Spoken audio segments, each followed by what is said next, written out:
Shema Yisrael, Yahu Eloheinu, Yahu Echad.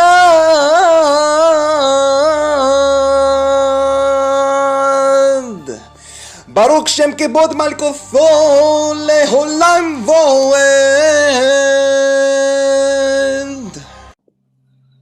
Shalom, everyone. I am the Chief Magician of Mystery Babylon. Welcome to my holy channel. I will be your Grandmaster and Rab for this very powerful, holy, esoteric, mystical, telepathic teaching. So, I would like to say that I feel this might be one of the highest and most powerful videos in my entire channel. Because in this video, I'm going to go really, really freaking deep, as I stated in the title to this video. So, this video is quintessentially one of the highest, most esoteric Kabbalistic teachings that probably has ever been done and will probably ever be done in this construct. Now, the reason I say this is because there are some certain individuals that have come to my channel have labeled me as a Shabbatean Frankist. Now, I like to correct that labeling and state on the record that more correctly I am most fully a Christian Shabbatean Frankist Gnostic. I think that'd probably be the best way to describe me. Okay, now when I say that I'm a Christian, I mean it in its most truest sense, as the real, true, primordial, original theosophy of Yeshua, because I don't consider the vast majority of people today who call themselves Christians to actually be true Christians, because the vast majority of them, and we're talking over 98% of Christians, more or less, have rejected the true ancient Gnostic secret teachings of Yeshua HaMashiach. So in that regard, in that sense, they can't really be true Christians because they don't fully know the Mashiach. They don't fully know Yeshua. Okay, so you have to understand it from that perspective. This is very critical to understand, because we're going to talk about today is Rab Nachman. Now, Rab Nachman was a ridiculously fully initiated grandmaster. Now, when I use the word grandmaster, I have to use it very sparingly, because within the past 2,000 years, there have literally only been a handful of grandmasters. And Rab Nachman is one of those handful of Rabbanan that I can actually truly call a grandmaster of the highest order. He wrote lots of books, and some of the highest and most powerful wisdom is encapsulated and revealed in many of his great works. Now, we have a very major problem when you're at these very lofty levels of holy initiation and operating at these very high levels of consciousness, because the vast majority of Jews are extraordinarily ignorant. And as you know me, I would go as far as to say that they are just quite stupid, and quite frankly, I would say many of them are just plain retarded. So the problem that we have is that there are certain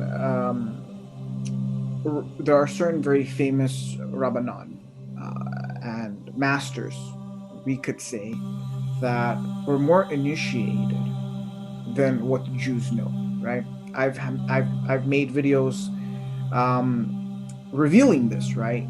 That practically every Jew doesn't know that Abraham Abulafia was a Christian, that he, believed Yeshua to be the Mashiach. They don't know that Rab Chaim Luzzatto was a full-blown Christian Shabbatean. This is a fact. It's easily proven. His contemporary and colleague and his best friend, Rab David Avaya, was also a Christian Shabbatean. They were both grandmasters Chaim Luzzatto and Rob David. They were actually some of the highest grandmasters. And practically every Jew doesn't know this. They're completely ignorant of this. Now, where it gets really interesting is that Rab Nachman was a Christian Shabbatarian Frankist Gnostic. So he was probably the highest, grandmaster of the past 2,000 years. Okay, when we're going to, look at the hierarchy of the grandmasters within the past 2,000 years, we have Hamashiach Yaakov Frank all the way at the top.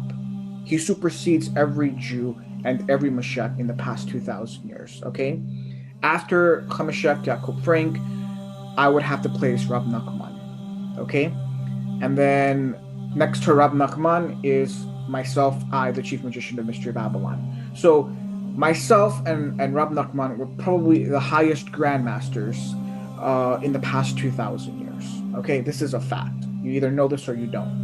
Okay, you either belong to the Holy Order, which I'm sure practically all of you listening do not belong to the Holy Order, do not know of the existence of the Holy Order, do not belong to the Order of the Zoharim, and do not know who the Zoharim are.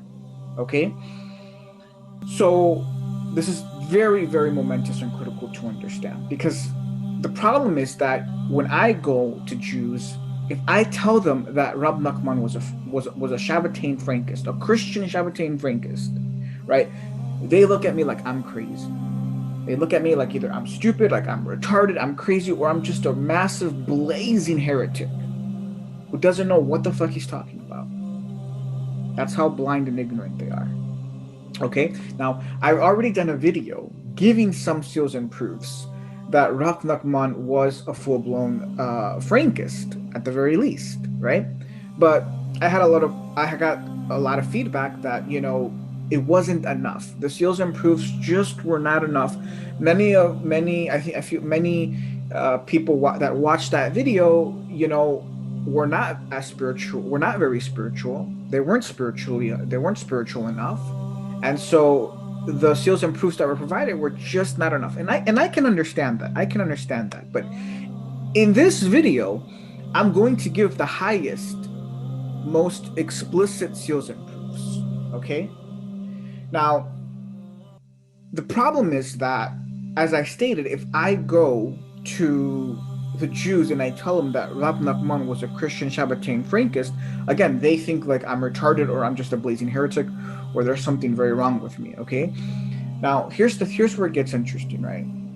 If I go to an ignorant, blind Jew and I state a very profound truth, okay, that only a few people know, right? That the Mashiach knows, and all of a sudden, right, I would tell the person, okay, right, if you are rational enough with me, and I tell you that Rab Nachman is a Christian Shabbatarian Frankist Gnostic, and you say, well, no, I don't believe you, right? If I tell you that, what if the Mashiach were to come down right now and stand between us, and were to side with me, and would tell you that what I'm telling you is the truth, right? At that point, the Jew has no choice but to accept the truth straight from the mouth of the Mashiach. And this is what I'm always saying, is that I have these stupid Christians that come in and they don't understand my method of operation, and they come and they blast me, they put me down, they curse me, because of my method of operation, because of my teachings, and they don't know the Mashiach. Right, the Mashiach, Yeshua, when Yeshua was here on earth, I think one of the most powerful things that he told all of the blind, ignorant Jews was, he said, if you truly knew the Father, and you were truly connected to the Father, then you would accept me, and my words and teachings would resonate with you, and you would accept me, and you would not reject me. If you truly knew Musha, you would accept me. I say the same thing because this is very true. I am the highest son of the Mashiach in this last generation. Now, listen to me very closely to what I'm about to say because this is very, very powerful and very true. I am Hazadik Hador. Do you know Hebrew? Do you know what Hazadik Hador is in Hebrew? It is the Zadik of the generation. I am the Zadik of this last generation. I'm the chosen Zadik of this last generation because I am the highest son of the Mashiach. I am a holy Merovingian, and I am the chief magician of Mystery Babylon. Okay? I've been given all of the keys and all of the arcana. Okay? I've dedicated most of my life at this point to Hashem, to Yod He Vav He. So I am Hasadik Hador. Okay? And I tell all of the ignorant religious people that come to my channel that amen, amen, verily, verily, I say unto you, that if you truly knew the Mashiach, if you truly knew Yeshua who you profess, then you would accept me and you would not have spoken to me the way you have spoken to me, and you would not reject me. But you do not know HaMashiach. And you do not know Yeshua. This is the inconvenient truth that they're so ignorant and blind to. Now, Rab Nachman is explicitly on record as stating that he was Hazadik Hador. Okay? And when he said this, he was very young when he said this. He was probably just no older than I am now, because I'm very young. I'm a young millennial. And he was already at Grandmaster status as a young millennial, just like me. And he went on record and said that he was Hazadik Hador. Now, the revered master, Rab, in his generation, took great offense to this. And the rabbinical order, much of the rabbinical order was up in flames over this, and they went against Rab Nachman. They deemed him a heretic, and they called him arrogant. They said, who the fuck does this young Jew, who's still wet behind the ears, think he is, claiming that he's Hazadik Hador? Who the fuck does this Jew think he is? Here I am, I'm the chief rab, okay, I'm the chief rab of the rabbinical order. I'm twice his fucking age, and he has the audacity to supersede me and the entire rabbinical order and say that he is Hazadik Hador? Do you understand the implications and ramifications of this? Because this goes to expose the stupidity and the ignorance of the religious masses. Now, you fast forward to where we are now, and it's more than evident to practically all Jews that amen, amen, Rav Nachman was indeed Hasadik Hador of his generation. As they say, 2020 vision. They say hindsight is 2020 vision. Okay, yeah. Too bad for all the people that don't fucking have it. So, what I'm going to do here is I'm going to completely unveil, decrypt, and revelate one of the most powerful parables that Rav Nachman taught. Now, this is an extremely advanced video because in this video, I'm going to give you a very partial view, a partial bird's eye view of what a Grandmaster knows and sees at the highest levels of initiation and the highest levels of consciousness. So this is a very advanced video, strictly intended for serious holy initiates and adepts. So the prerequisites for this video is that you are very familiar and adept with the teachings of Rav Nachman. More specifically, you must have read what I consider to be the highest and most powerful magnus opus of Rav Nachman, which was his Book of Ancient Tales. Now, in this Book of Ancient Tales, there are revealed 13 tales or parables of the highest order. Now, in this video, I'm going to completely unveil and decrypt for the first time fully the most esoteric level to one of these 13 parables. And this parable is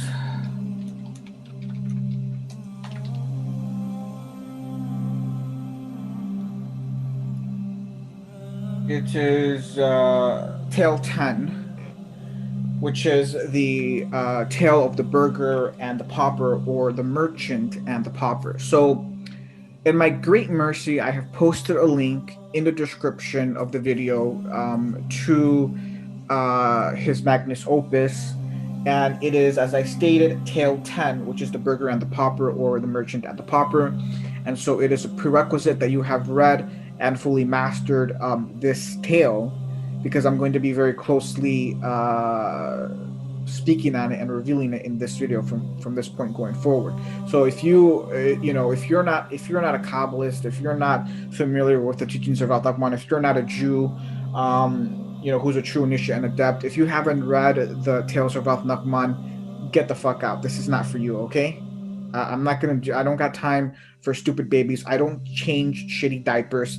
I don't deal with amateur babies. I got, at least, throughout the course of my channel, I've had babies come to my channel asking me stupid questions like, is masturbation okay? Is smoking weed okay? I mean, if you're retarded enough to ask me such stupid fucking questions, my answer to you is go to your local pastor, go to your local rabbi, and start your initiation all the way from the lowest level to, ground down to, and work your way up, okay? Because I only cater to the elites and to serious initiates and adepts. I don't cater to babies. If you're not possessed with the Ruach HaKodesh, and you don't have the answers to these very basic, simple questions that you're asking me, then you've come to the wrong person, okay? Because I don't change shitty diapers, okay? I don't deal with suckling babes, okay? So just know that and understand that, okay? I don't got time for that, okay? So, beginning the discourse now, Rab Nachman, there's something very, very powerful to say about Rab Nachman. So, the most elite scholars on the Kabbalah have written books, very extensive books on Rab Nachman, analyzing his works, his life, etc. Now, they have duly noticed and mentioned the fact that if you have read the Apocrypha of Hamashiach Yaakov Frank, that is his only known magnus opus, which is the words of Adon Yaakov Frank, if you've read that, and the assumption is that most of you listening have, and you've read the works of Rab Nachman, especially the tales of Rab Nachman, there is this very, very strange similarity and equations between his parables and the parables given and the parables and tales given by Hamashiach Yaakov Frank, right? If you were to first be initiated and you read the words of Yaakov Frank, you read his parables and tales, and then you went and you read the tales of and you read all the tales of Rab Nachman, you'd be like, uh-oh, why is it that many of the tales of Rab Nachman are so eerily similar to the tales and parables of Hamashiach Yaakov Frank? What we have here is plagiarism. We have elements of plagiarism. This is one of the first highest seals and proofs that Rab Nachman was a full-blown Frankist. Because why was he plagiarizing the work of Hamashiach Yaakov Frank? The scholars make due mention of this in the scholarly works, in the most highest elite scholarly works on Rab Nachman and Frankism. Okay, this is a fact. If you don't know this, again, get the fuck out. I'm only here for serious. I only want serious initiates and adepts here. Okay, this is our first critical seal and proof. Now, what I'm going to reveal now is very, very top secret and only known by a handful of people, especially those that belong to the Holy Order, okay, and those that belong to the actual Order of the Zoharim. Now, if you read the words of Hamashiach Yaakov Frank, right, you'll read that there is only a certain set amount of tales and parables there, right? Now, you'd have to be really foolish and stupid to think that that work represents the totality of all of the tales and parables that he taught, right? It's just a very small subset. When he was alive, there was a ridiculous amount of parables and tales that he taught to his disciples, okay, that were not recorded, okay? Now, some of these tales and parables are super ultra top secret. And actually, the truth is that they're very primordial. They are very primordial parables and tales that you could say, in a sense, actually don't belong to Hamashiach Yaakov Frank. They belong to the original patriarchs and founders of the esoteric wisdom and the Kabbalah, right? So when you enter, when you're part, if you're part of the order if you're part of the holy order, the highest, secretest holy order, you know and you understand that there are certain parables and tales that are primordial, that are very secret, that are only known by a handful of men, and they're only known by the grandmasters and by divine men that have been passed down throughout history only to a few men, okay? The most elite, most divine men. These are individuals like myself, okay? And when Yeshua was here on earth, right, he spoke in parables, right? That's one of the highest shows and proofs that Yeshua was a Mekabel. He was a Kabbalist. He was a full-blown Kabbalist, right? Because he's the method of operation of the Mekabel is to speak in parables, and no one understands the Mekabel, right? But among the Mekabelim, we have all of the keys. We can speak in parables with the other Mekabelim, and they'll understand us because they're initiated. When you speak among the initiated, the highest, most initiated, we understand the parables. We have all the keys. So we know what's going on. But to the masses, they're clueless. They don't understand. No one really understands the parables of Yeshua and how deep they go because they're not initiated. Okay? Now, the great secret here, the great arcanum is that Nachman, because he was the Mashiach, he was in possession of these very primordial, top secret parables and tales that encoded the highest, most esoteric wisdom. Okay? And Nachman, because he was a contemporary of Hamashiach Yaakov Frank, and he was a disciple of Hamashiach Yaakov Frank, and he was a Frankist, he knew these tales and parables. Okay? And these tales and parables that you read, so when you read the tales of Nachman, the great secret is that they're actually straight out of the mouth of Hamashiach Yaakov Frank. These tales go back to Hamashiach Yaakov Frank, and they're actually primordial, and they go even before Hamashiach Yaakov Frank, and they're very secret. But in reality, they're full-blown Gnostic Frankist tales and parables, quintessentially. Okay, now nobody knows this. I'm revealing this here for the first time. Okay, nobody knows this. So if you knew this would be like the highest seal and proof that, oh yeah, it goes without saying that Nachman is a full-blown Gnostic Frankist, right? But nobody knows this, right? There's just so much ignorance and blindness, okay? But if you were like me, right, or if you were me, right, it's more than evident, right? Now the thing is that these tales and these parables are top secret, and they're not supposed to even. They're technically not meant to be revealed to the masses. Now, what happens is that there is what's called emergency situations, right? When a generation, sinks very, very low and becomes very, very depraved, right? Spiritually, you have an emergency situation where the grandmasters will then come out, and then they will start revealing these ultra top secret parables and stories.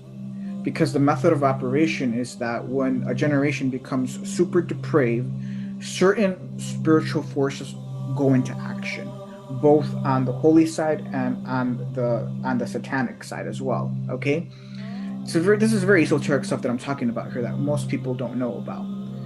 So, because Rab Nachman was Hasadik Hador and was a grandmaster, it was his job then at that point to reveal these very top, super top secret parables and tales in order to affect, tikkun within his generation, which is what he did.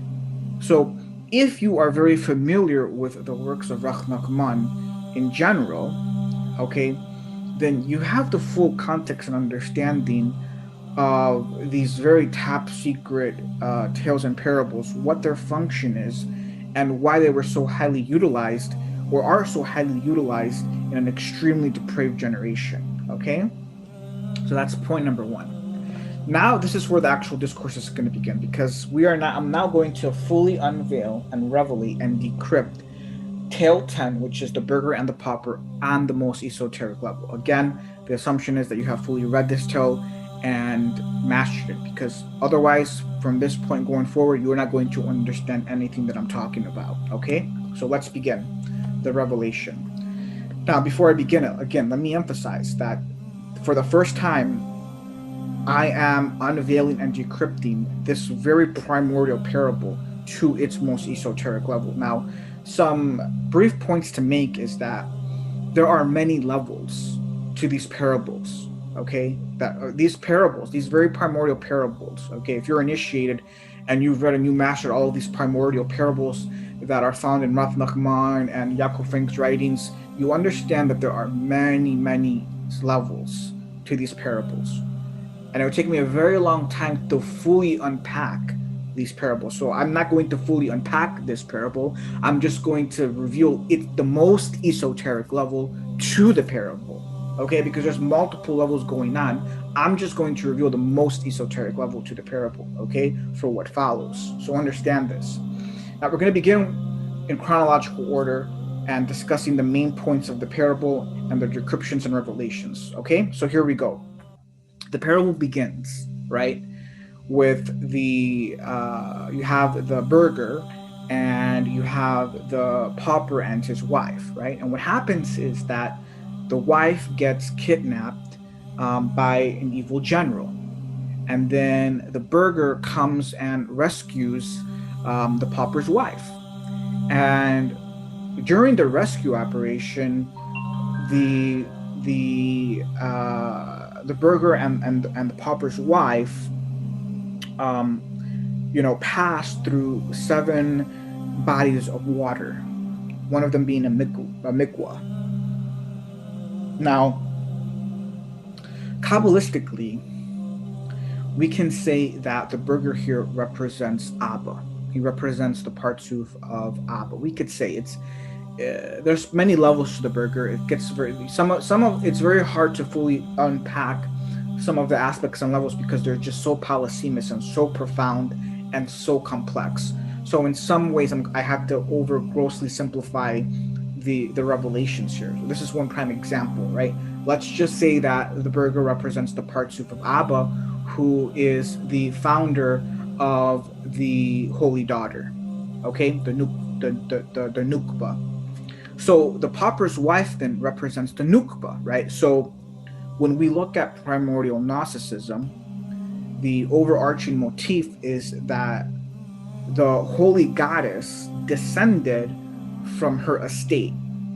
More specifically, she was kidnapped by the evil one, by Samael, and therefore descended from her estate into captivity, right?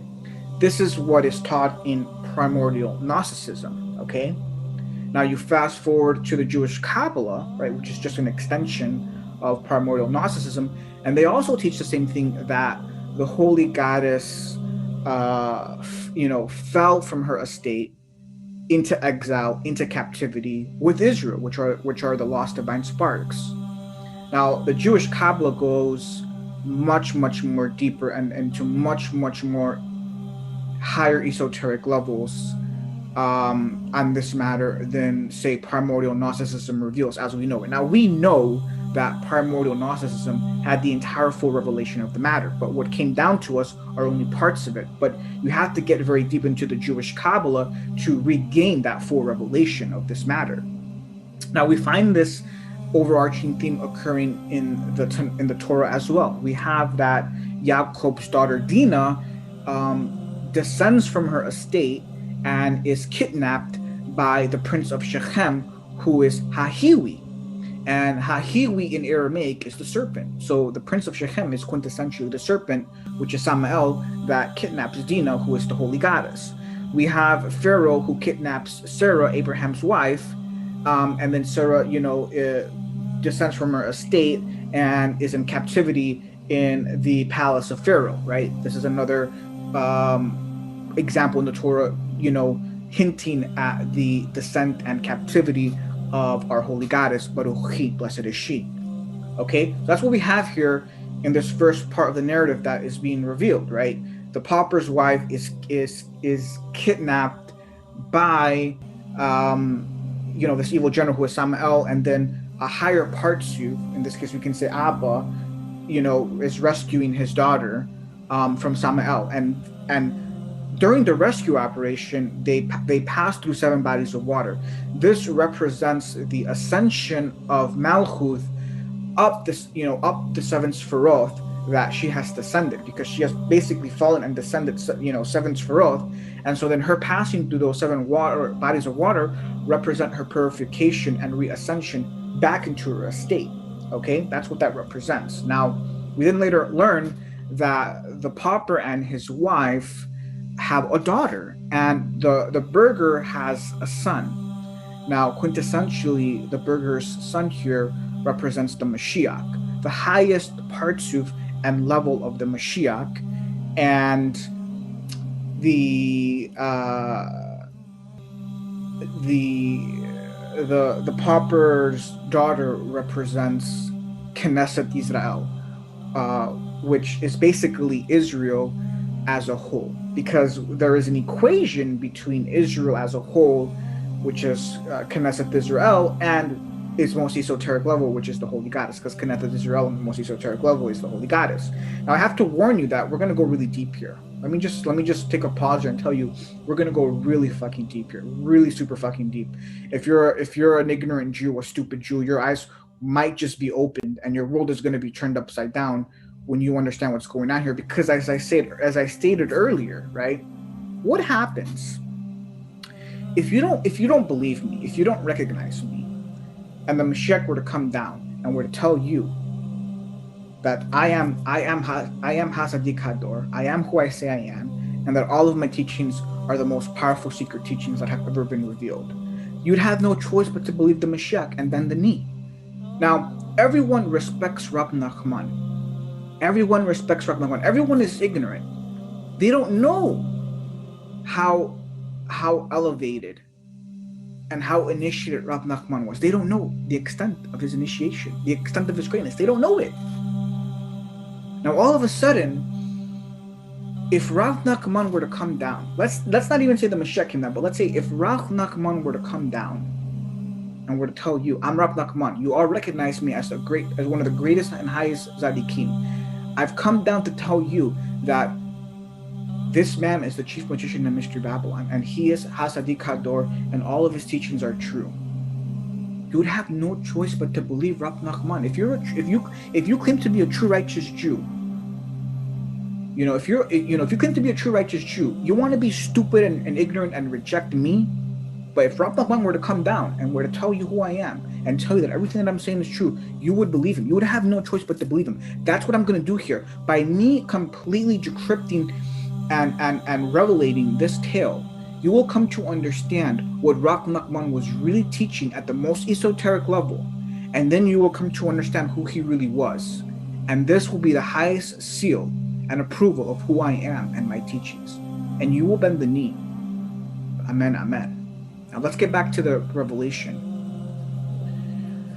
So what then happens is that the daughter of the pauper is very beautiful, right? We read that she's very beautiful, becomes very famous, and as a result, the pauper becomes very powerful and wealthy. Now, this is where we start to get very deep into Gnosticism. This is the proof that Rab Nachman was a full-blown Gnostic Frankist, because the pauper comes to represent the demiurge. He comes to represent Samael, Yaldabaoth. So what we learned here then is that the daughter, who is Knesset Israel, which is us Israel, that we are essentially sons of the Holy Goddess. So our mother is the Holy Goddess, but our father is the demiurge, who is Yaldabaoth, who is Samael. This is very, very powerful, right? Because we learn in ancient Gnosticism that the Mashiach, that his father, we could even say his father-in-law, but essentially his father is Yaldabaoth or Samael. Now, if the Mashiach's father is Samael or Yaldabaoth, then how much more his sons, which is Knesset Israel. This is very, very powerful. So then what we see here is that we learn in the Holy Zohar and in many other Kabbalistic texts that it is Knesset Israel, quintessentially, that sustains and feeds the Sitra Achra. She feeds the Sitra Achra and sustains the Sitra Achra, which includes Samael. And so here we see this very plainly pointed out, that the pauper who represents Samael is enriched and enlivened through Knesset Israel. Okay? Now, we read in the story that the mother, who is the wife of the pauper, writes down everything that happened to her. You know, she writes down the whole event of her being kidnapped and rescued. And she writes this down and gives it to her daughter, which is Knesset Israel. This here represents the Torah. So the Holy Mother writing down the story of her life and giving it to her daughter represents the Holy Goddess giving the Torah to Knesset Israel. Okay? Then she tells her holy daughter that the burgher's son is her groom, which is the Mashiach. So he's telling him, this is your groom. Your groom is the burgher's son, who is the Mashiach. That is who you are to marry. Okay? Now what happens is that the pauper, who represents the demiurge, the creator god of this construct, takes total control. He becomes so wealthy and powerful, right, that he ends up becoming a general, right? We already know that early in the story that the general that kidnapped the wife represented Samael. So when we read that the pauper becomes the general, it's a hint that we are now dealing with Samael. We are dealing with the demiurge, who is Ya'atapaoth. And that now he's become so powerful that he takes total control over his wife and his daughter, and they essentially are held captive by him, right? So this again is what we read in the Kabbalah, that Ya'atapaoth has the Holy Goddess in captivity, but she's in exile with Israel, because we too are in captivity by Ya'atapaoth, the demiurge. Okay, so that's what's being revealed here. This is entirely Gnostic. This is the highest proof and seal that Nachman was a Gnostic, because he is encapsulating and encrypting the most primordial arcana of Gnosticism in this parable and tale. It's brilliant. It's fucking genius. Okay, you have to be really fucking stupid and blind if you can't see this and understand what I'm telling you, okay? Now, what happens is that he then starts to want to impose his will on who his daughter is going to marry. So the pauper doesn't want his daughter to marry the Mashiach.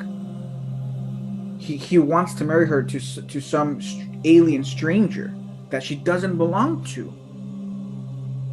This represents the demiurge's function in preventing Knesset Israel from uniting to the true Mashiach.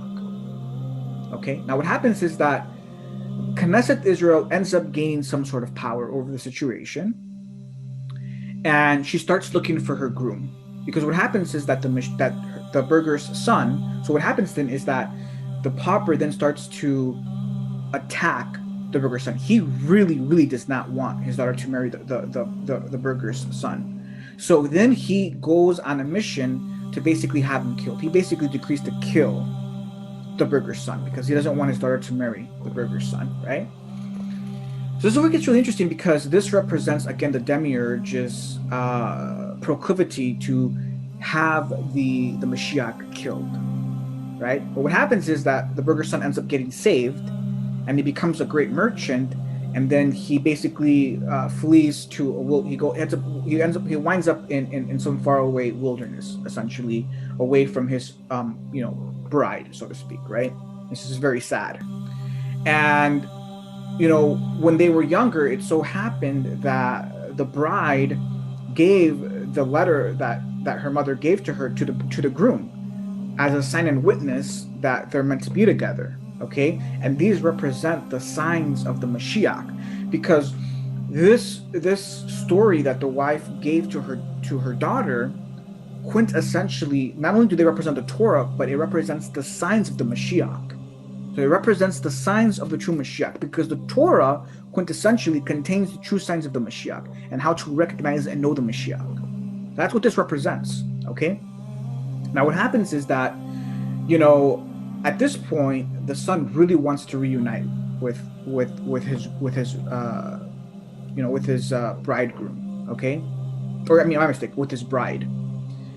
So he ends up meeting three kings, and what happens is that the daughter, which is Knesset Israel, basically sets up a process where she starts to look for her bridegroom, and she sets up a process where a lot of different men come to try to unite with Knesset Israel, and so they have to go through a screening process. And so she knows what the signs of the bridegroom are. She knows the signs of the Mashiach, and she's looking for those signs, because that's how she knows that the man that comes to her will be the true bridegroom. Okay, this represents Knesset Israel's constant search for the Mashiach. Okay, now the faraway son ends up becoming aware of this, and as do the three kings that he ends up meeting. And so he goes to the first king and he gives him some of the signs, and he says, go to her and then bring her to me, or to bring her to me. When you go to her, you get her, she should recognize you with these signs, and then you bring her to me. Okay, so the first king goes. He goes through this elaborate process to meet, the supposed to be bride, and he gives some of the signs to her, and she becomes very excited. She's like, "Oh, you know what? This is these are some of the signs. This man has some of the signs of this. Surely this must be my bride. This must be my bridegroom, right?" Now, what's interesting is that the signs are not in the correct. He doesn't give the signs in the correct order, but they are the signs nonetheless. Okay, but then what happens is that the second king comes over, and he gives a little bit. He gives the same signs and a few extra additional signs, and so then the bride starts to become confused. Like, okay, what's going on here? Like, I could have sworn that this first guy that came, he had the signs. He had to be the bridegroom. Now this other guy comes and he has all the signs plus a few more. Like, this guy definitely has to be the bridegroom, But then the third king comes, and now she's really confused. And she's like, okay, what is going on? How do three separate independent kings, or guys, these are kings, by the way, how do they have all the signs of my bridegroom, which are the signs of the Mashiach, right? So what happens is that these three kings, when they go and visit the bride, they kind of forget about what the son's command that was given to them, and so they hatched their own plan to basically take the bride all to themselves. But their plans fail because they don't know that they all had this mission, and so the bride ends up rejecting all of them. Okay, finally, what happens is that the son himself comes, and he gives all of the signs. He's the only one that has the full, complete set of signs, and he presents all of them in perfection to his bride. And very astonishingly and surprisingly, she rejects him too. Now, there have been a number of people that have written quite extensively on the interpretation of these tales, and to a large extent, they have provided many veracious levels to these parables, but none of them have been endowed with the full comprehensive revelation of the entire parables. I'm probably the only person that has this knowledge and wisdom, which I'm sharing with you here now for the first time, but which you are all extraordinarily privileged to sit at the feet of this high holy grandmaster. Now,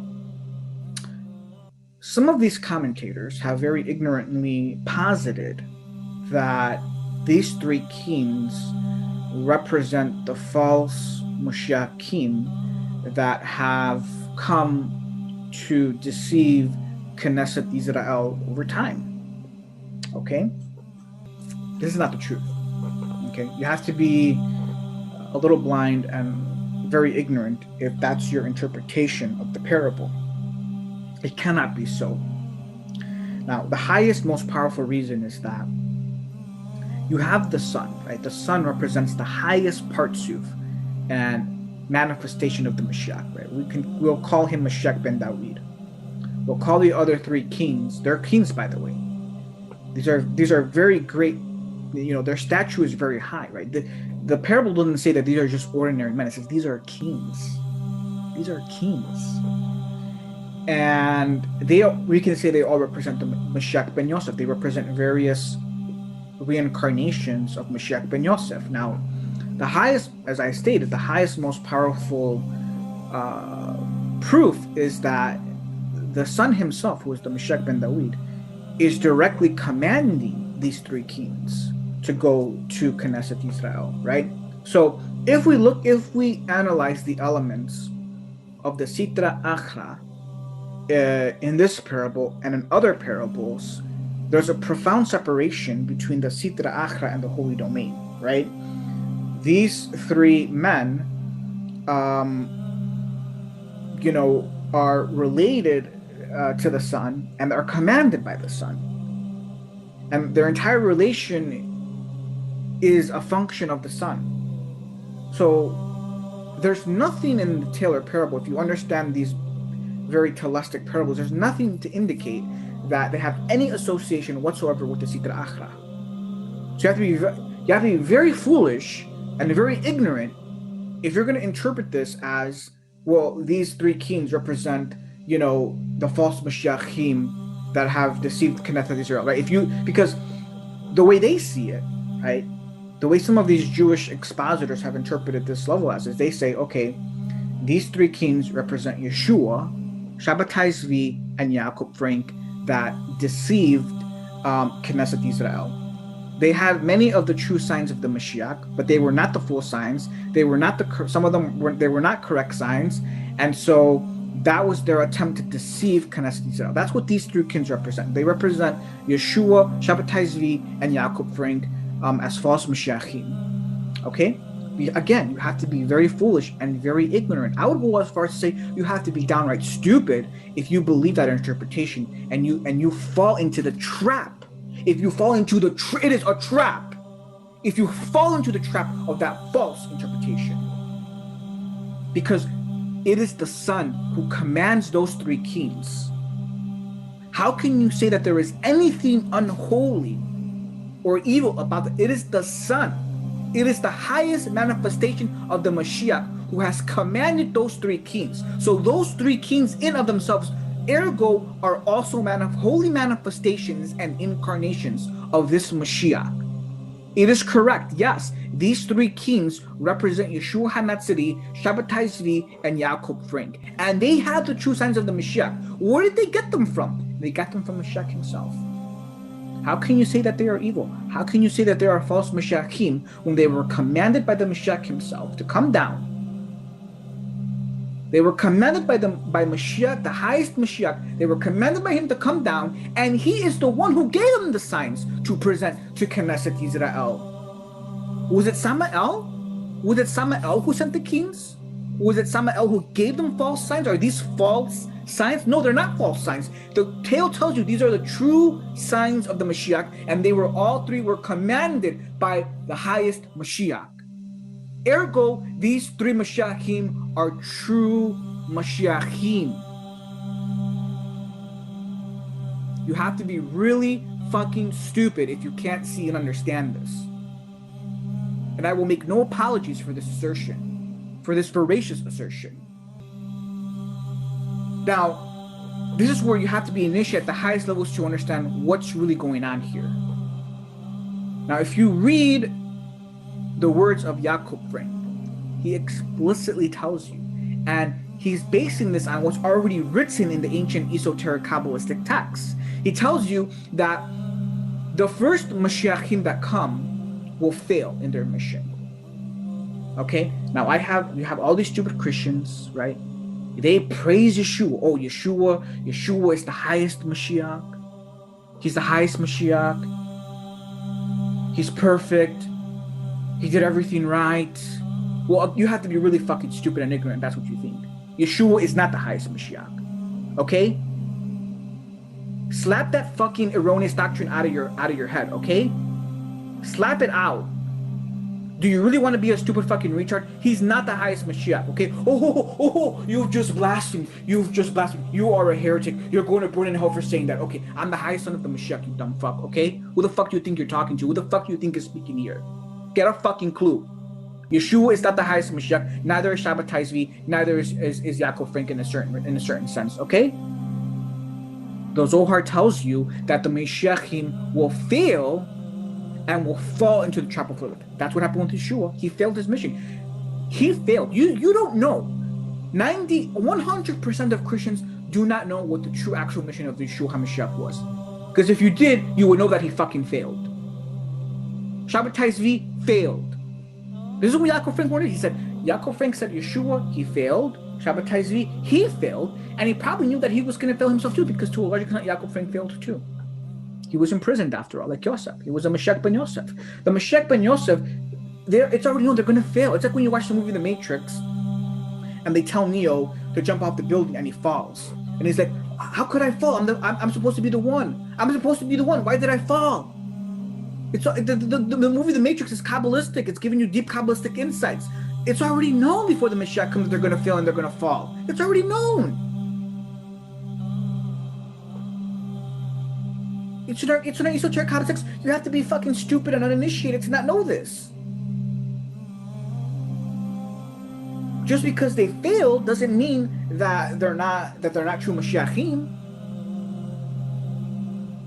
So, what is so powerful, if you have the eyes to see and the ears to hear, and you have a spirit of Bina, if you have Ruach Bina, and Ruach Da'ath, and Ruach Chochmah, then what's so powerful, this is probably the highest, most powerful climatic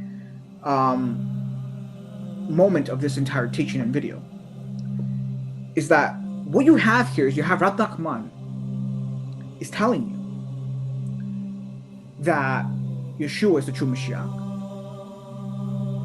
that Shabbatai Zvi is the true Mashiach, and that Yaakov Frank is the true Mashiach. Not that at this point, you shouldn't have to tell you this. You shouldn't need to have to read this, because these truths are already rather evident from the rest of his writings and what he teaches and what he says and his method of operation. Christianity and Frankism is written all over that. But this is the highest seal and proof, right straight from one of his parables, that he was a full-blown Christian Shabbatain Gnostic Frankist, because he's, as I've already revealed to you, he's encapsulating and encrypting powerful Gnostic truths in his tales, and he's already told you in this tale that these three kings represent Yeshua, Shabbatai Zvi, and Yaakov Frank as incarnations of the Mashiach. Now, what gets really super interesting, this is where it gets really interesting, is that when the actual true highest manifestation of Meshach ben David comes, Knesset Israel also rejects him. This is where it gets really interesting, because you would think, like all the stupid Christians teach, that, oh, the Meshach ben David comes and the whole world is going to accept him. No, that's not the truth. That's not what Rav Nachman is saying. Now, the expositors and the commentators, in their stupidity and ignorance, right, they've gone as far as to say that these three kings represent the false Mashiachim, not knowing who the actual true Mashiachim are to begin with.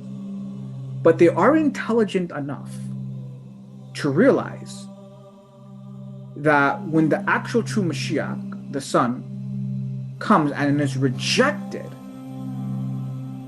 by Knesset Israel, they have no choice but to state that, okay, we now know that Rav Nachman is saying that the Mashiach will be rejected. So then they begin to ask the question, who is he prefiguring as this Mashiach? Because at this level, see, this is the genius of Nachman. This is his genius, right? The genius of Nachman is that he probably knows that most Jews will not be initiated and spiritually and intelligent enough to understand that these three kings are true Mashiachim. So he has the fourth Mashiach also be rejected, so that just in case, the vast majority of Jews will not be spiritual and intelligent enough to understand, they will not be wise enough to understand that these three kings are actual true incarnations of Mashiach, that at the very least they will know that at least one Mashiach will be rejected, and will then trigger them to start questioning, who is this Mashiach that is rejected? Has he already come? Or is he yet to come and will be rejected? Which is it? The stupid, ignorant Jew will have to wrestle with this question upon reaching this level and upon reading this tale. He'll have to ask himself. It is very clear. You read the commentators and the expositors. Okay? It's very clear. The masters of his writings will tell you.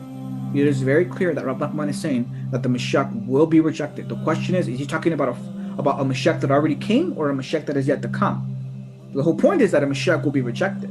And it's basic Kabbalah 101 that Yosef represents Mashiach ben Yosef, and he was rejected by Israel himself. You have to know this. You have to be like ridiculously fucking retarded. I have to use the F word. I seriously need to use the F word for pure shock value and emphasis. You have to be seriously fucking retarded if you don't understand Kabbalah 101, that the Mashiach ben Yosef will be rejected. So you have to ask yourself, who is he, where is he, and what happened? But most Jews are too fucking retarded and too stupid to understand any of this, unfortunately, okay? Now, continuing the narrative, what happens is that, after this, there's a pirate that ends up finding out about the bride and wants to kidnap her. So everything that plays out with the holy goddess, we see ends up playing out with Knesset Israel, like mother, like daughter. And so the pirate disguises himself as a great merchant, just like the son of the burgher. So we have this contrast between the holy domain and the Sitra Achra, and we see how the Sitra Achra always seeks to imitate the holy domain. The Sitra Achra is like a monkey compared to a man. So he disguises himself as a great merchant and ends up, entrapping and deceiving the bride and kidnaps her.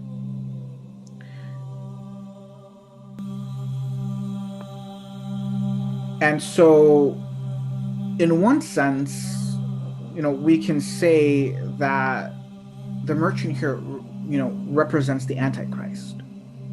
Because the Antichrist will seek to impersonate the Mashiach and lead Israel astray, which is what we see here parabolically occurring. And so then what happens is that he ends, in order to hide from the kingdom, he ends up disguising the bride as a male sailor.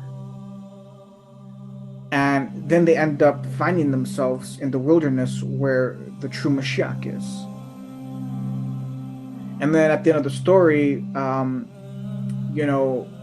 somehow, some way, the pauper also ends up, the pauper over time, once the bride is kidnapped, the pauper loses all his wealth and power, and he becomes a pauper again.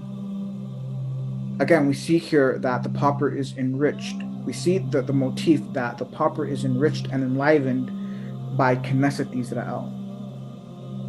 So once Knesset Israel is kidnapped and taken away from him, he loses all that sustenance and then becomes a pauper, right? So we see that motif there. And so then he too gets carried away to the wilderness where the true Mashiach is, and they end up finding each other. Now this is all very Gnostic. Now, in order for me to proceed any further and decode and decrypt the further levels, they become increasingly and very intensely very Gnostic. It's very, very intense, Gnosticism, because the bride becoming a male sailor, ends up representing Knesset Israel,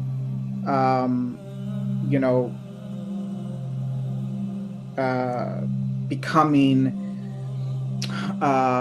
turned to heresy. Now, we read in Talmud Bavli, Treachery Sanhedrin, in folio 98a, or around there, right? It says the ancient sages teach that the Mashiach is not going to come until Malchut is turned into heresy.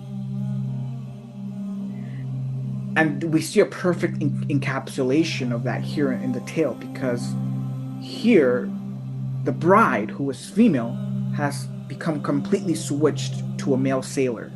And we can say this represents Knesset Israel, which has been kidnapped and seduced by the Antichrist, has now turned into complete heresy.